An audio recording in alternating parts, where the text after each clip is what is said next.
And welcome back everybody, and it's time to talk a little bit about the Wild 8. Now, I have been playing a fair bit of this lately, trying to get into the survival game and, learn its mechanics, progress through the game and that kind of thing, but it's one of those games I'm not sure if I'm actually enjoying right now.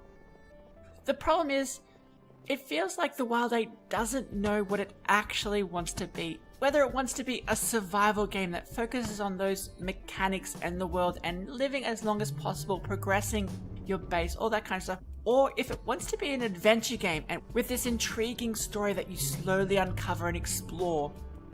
I often feel like both the adventure part and the survival part of this game don't meld well together with both the mechanics they have and the gameplay they encourage. For the story, I'm actually rather interested in this, exploring the world, finding those various little camps, learning a little bit about the people that were there before and the accidents that happened, slowly getting more and more information as you go, finding more buildings, unlocking those quest elements and, exploring further and further into this rather harsh environment. It gets even more mysterious and engaging the further you go along too, and that's the point where you want to keep on going with this story, keep on exploring and keep on learning about it. It's amazing at times. It really gets your sense of imagination going. But then you have the survival part this entire time that constantly bogs down this exploration. It just wraps you up on all this constant busy work, constantly having to kill lots of animals for food and bone and sinew and leather, constantly having to, camp out the next area for warmth, crafting new traps and all that kind of stuff, crafting everything else you need to explore, new tools, gathering all those ingredients. It's oftentimes that you'll need to spend about, between 10 or 30 minutes actually preparing for that 10-30 minute adventure out into the wild, and that's just way too much busy work. It just slows that exploration and progress down immensely, and it's really not that satisfying. I think part of the reason to that is how much materials you need for a lot of things you do just costs way too much.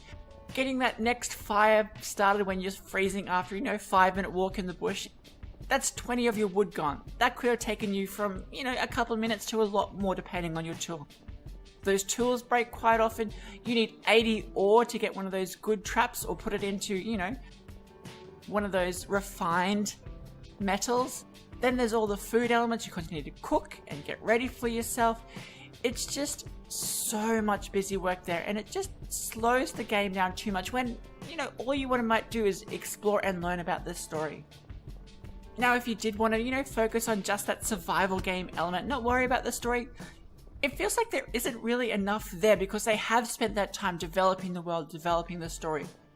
There's really not enough progress there to keep you going, not enough base building mechanics or that sense of progress you feel as a person, as an account in this world.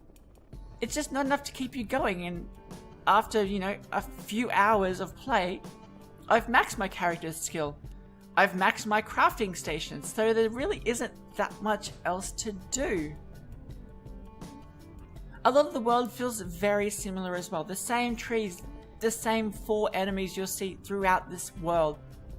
The same basic construction of this world, from the ore to the trees to the mountains.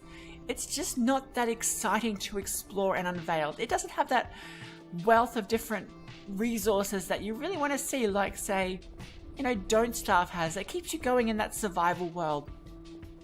One of the biggest issues I have with the whole progress mechanic too is it doesn't feel like you really progress enough.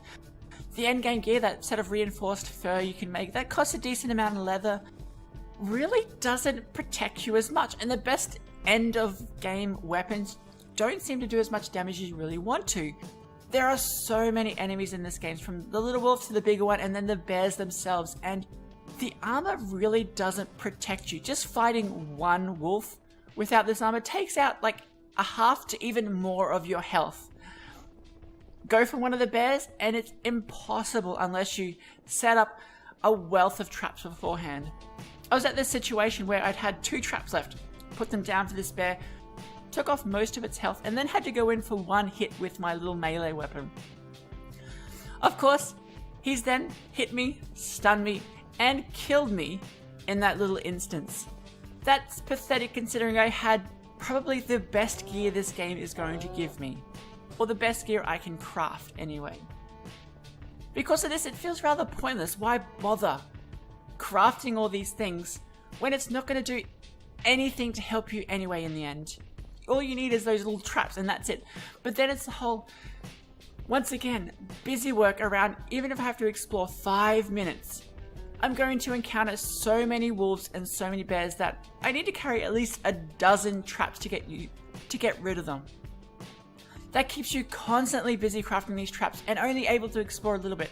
And in the end, trying to run past everything because there's no point killing all these enemies constantly and then having to constantly grind wood and constantly make those traps. It just feels like the enemy density in this world is way too overtuned as well. Just going a screen length away and you're likely to find at least 1 or 2 wolves right there. And that doesn't take you very long to get.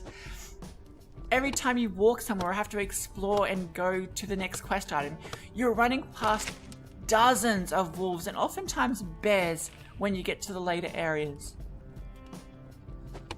It makes exploration so much harder and so much more cumbersome because of this. Yes, I get this is supposed to be a dangerous world, but having that many wolves and that many enemies that can absolutely destroy you if you're not paying attention properly is just annoying and frustrating. And this gets me to the inventory management aspects of it. Because of how much you constantly have to carry around with you, from the weapons, the tools, the bow you've got, the arrows, the dozen or so traps you might want to take, as well as some wood and ore to craft a campfire if you really need it, and then picking up a few things if you kill an enemy, and never has enough space to actually get the things you might need. It's a constant struggle with having to set up all these little tiny satellite bases around the world with a little chest with, whatever you might need in them so you can quickly camp, do what you need to there while, having a little bit of space left in your inventory. It's cumbersome and annoying as well, and I'd like to see this improved in future updates. This gets me to the actual loss mechanics of this game now. Being a survival game, it does have elements where you do die and you might lose your progress. I'm playing on the easy mode right now because, I don't know, that's what I wanted to do. With that, you die out in the woods and that's where your materials on your body stay. So you can go out and explore them and you don't see actual loss as an account. But if you're playing on the normal mode or multiplayer, if you die, that means all of your character progress from the skills and passives you've bought that might have taken you a couple of hours to get to the crafting stations you upgraded are destroyed and you have to start again. That is pathetic, really. You've spent hours building something, maybe staying alive, doing what you need to do, and all that progress gets wiped away to start fresh again. It is at that point you really don't feel like playing anymore. The good survival games, what they do is they have, you might die, you might lose a decent amount of stuff, but as an account you grow, your base might grow a little bit bigger for next time, so it doesn't take you as long to catch up. You might retain some of the skills as a character so you can still run and fight efficiently until you do have the stuff, do gather what you need, do craft what you need back. Here, it's just saying, fuck you, start again. And that is just not right, especially when you have this large story elements to the game that need you to progress. And also because of how utter shite a lot of these harder enemies are. Now, this is an early access game, so it is subject to change and balance changes as well. But right now, I just don't feel like it's balanced, polished, or enjoyable enough to actually delve deep into. Well, thanks everybody. Leave your comments and thoughts about the Wild 8 below, and I will see you next time.